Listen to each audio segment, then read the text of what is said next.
Bienvenue à toutes et à tous pour cette journée qui est une journée importante pour la région Antilles-Guyane puisque c'est votre kick-off de lancement de la transformation de la distribution.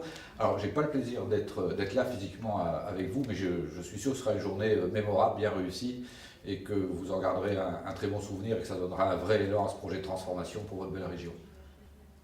Merci Thierry, merci d'être avec nous. Il y a 6 mois, nous étions réunis à Sainte-Lucie avec toutes les équipes de l'Océan Atlantique. Nous parlions du quotidien des collaborateurs, de l'actualité du groupe, mais nous avons aussi parlé transformation, modèle d'organisation, et nous y sommes. Alors, en un mot, quelles sont les ambitions de ce projet pour tout le groupe? Bon, oui, j'ai un beau souvenir d'ailleurs du séminaire de Sainte-Lucie. On avait été un peu chahuté à l'aller au retour, mais ceci étant, c'était un séminaire très sympa. Et c'est vrai que c'était les prémices déjà de la transformation. Alors les enjeux pour le groupe, avant de parler plus spécifiquement des spécificités de votre région finalement. Les enjeux pour le groupe finalement, c'est d'arriver à décloisonner les marchés. Voilà, je crois que c'est ça qu'il faut retenir, c'est de faire en sorte que les collaborateurs aient une vraie vision 360, qui partagent les clients, qui partagent les compétences, qu'on arrive à mieux multi-équiper de nos portefeuilles dans un environnement qui est quand même de plus en plus chahuté et il faut le dire de plus en plus difficile, ne serait-ce que le réglementaire. Ces dernières années, on a vécu l'ANI qui a beaucoup bousculé finalement l'activité du marché des entreprises, même si vous êtes moins directement concerné. On vit en ce moment depuis quelques temps RGPD, qui prive quand même nos collaborateurs du marché des particuliers de beaucoup de flux de prospects. Et puis sur le marché des professionnels, et ici il y a essentiellement des collaborateurs du marché des professionnels, pas que, mais essentiellement. C'est vrai qu'il y a la loi PAC qui arrive et qui va quand même bouleverser les équilibres économiques de la maison. Et au fond, je le dis souvent, s'agissant de nos activités de maison telles que les nôtres, on a deux richesses. Deux richesses, c'est nos collaborateurs et nos clients. Je crois que c'est ça les deux richesses essentielles. Et je dis souvent, finalement, nos collaborateurs sont tous de très beaux musiciens. Par contre, on n'a pas construit l'orchestre. On n'a pas réussi encore à faire en sorte que les gens travaillent bien ensemble et fassent une belle mélodie ensemble. C'est ça l'objet de la transfo, c'est de faire en sorte que demain, en effet, on tire plus de bénéfices de l'ensemble de nos portefeuilles, de l'ensemble de nos clients, de l'ensemble de nos expertises. Et c'est tout l'enjeu de ce projet de transfo. C'est super.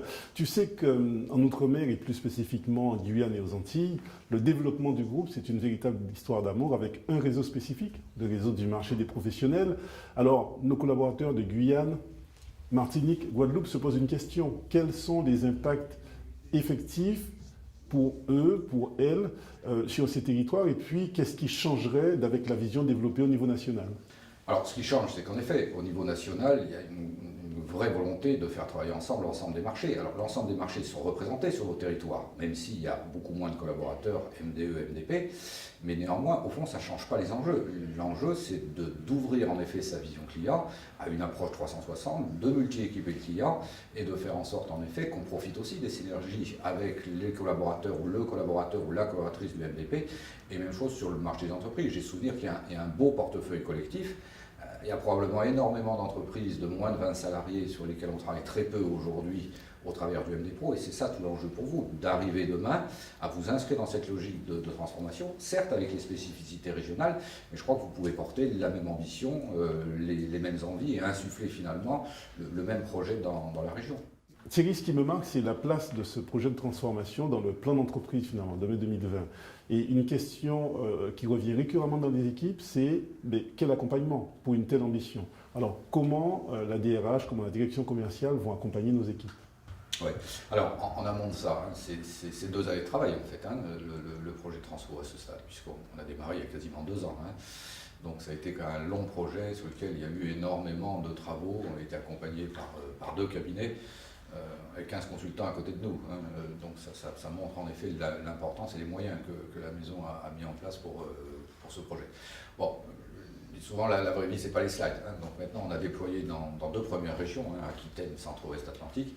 Et c'est vrai qu'il y a un gros enjeu d'accompagnement essentiellement des managers. Il faut bien avoir en tête que même si on est rapproché depuis 10 ans, il y a encore des différences culturelles assez fortes, puis des différences métiers au fond, entre des managers marché des particuliers, marché des entreprises et marché des professionnels. Et demain, ces managers vont faire le même métier. Ils vont être managers commerciaux, multimarchés et encadrer des équipes qui compteront des collaborateurs des trois marchés. Donc c'est vrai qu'on a un gros enjeu d'accompagnement du management en priorité. Donc on a mis énormément de moyens avec les équipes RH de formation, avec des parcours de formation, alors des parcours communs sur les savoir-être, sur les comportements managériaux, mais des parcours spécifiques en fonction de l'origine des managers. Donc un gros travail en effet qui a été fait avec les équipes de la RH. Un gros travail aussi d'accompagnement évidemment sur les outils, les procédures qui sont quand même assez différents. Et on a en plus de GU employeurs différents, avec des pratiques qui sont pas les mêmes. Et derrière ça, un accompagnement, on appelle ça les 100 premiers jours.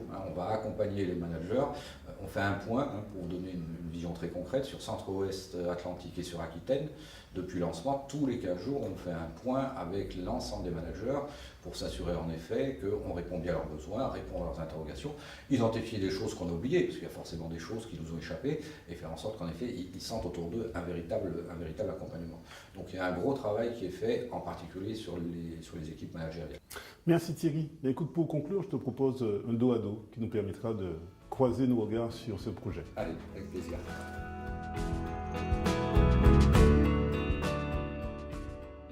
Thierry, tu l'as dit, ce sont des mois et des mois d'investissement. Quelles sont les clés de la réussite de cette transformation ?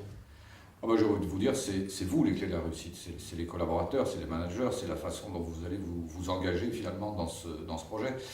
Je crois qu'il faut y mettre d'abord de l'envie, de l'enthousiasme, de la sérénité aussi.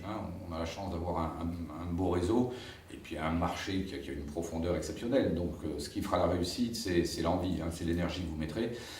Et bien sûr, nous on est là pour vous accompagner, pour vous apporter des solutions, mais je crois qu'en effet, l'essentiel c'est que vous vous engagiez pleinement dans ce projet de transformation et que vous fassiez plaisir au fond.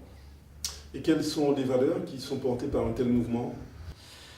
Les valeurs, je crois qu'il y en a plusieurs. Je dirais qu'il y a des valeurs collaborateurs, des valeurs humaines, il y a des valeurs clients, puis il y a des valeurs business. Si je commence par les valeurs collaborateurs, finalement on a mis 10 ans pour se transformer.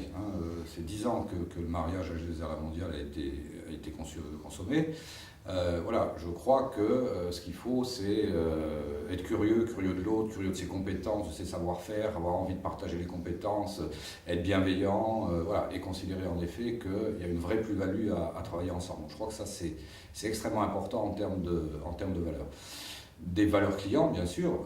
Les valeurs clients, finalement, l'ambition qu'on pourrait avoir, je la résumer comme ça, je dirais ce dont on peut rêver, mais rêver de manière concrète, et rêver tout est lié, c'est que demain les clients disent de nous, finalement, AG2R La Mondiale, c'est vraiment des experts dans tous les domaines. Ils sont capables de m'accompagner en prévoyance, en santé, en retraite, en épargne, en individuel, moi dirigeant à titre personnel, mais mon entreprise au titre collectif, ils gèrent mes sujets patrimoniaux, ils gèrent mes sujets individuels, ils gèrent mes sujets collectifs. Voilà, c'est ça l'ambition, c'est de faire en sorte que demain, on ait un niveau de satisfaction client qui monte et que finalement, toutes les expertises qui sont les nôtres, elles se traduisent réellement dans la perception de nos clients.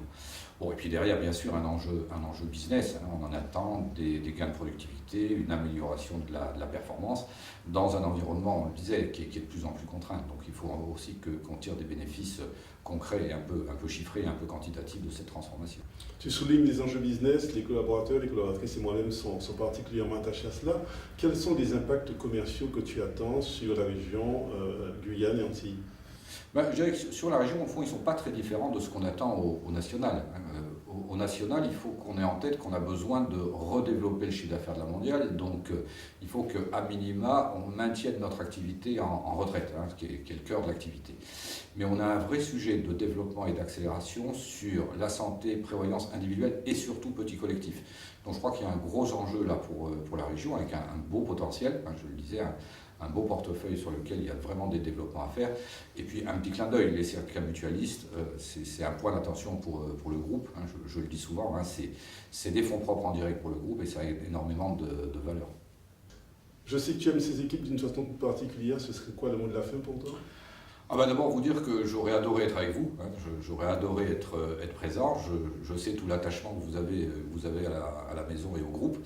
Je sais aussi toute l'énergie que vous mettez, hein, malgré l'éloignement et malgré en effet un environnement qui est le vôtre, hein, qui est un environnement particulier mais très, très attachant.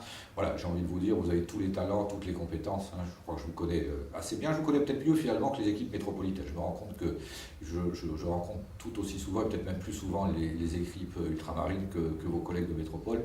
Donc voilà, j'ai envie de vous dire, engagez-vous pleinement dans cette aventure. Voilà, faites-vous plaisir et puis le reste se fera naturellement. Merci Thierry. Merci Joël. Et puis écoutez, bon kick-off. Hein, encore une fois, j'aurais adoré être là. Bon, mais vous avez le bénéfice et la chance d'avoir Joël qui va vous en dire un peu plus sur la suite. Voilà, merci à vous et j'espère à très bientôt.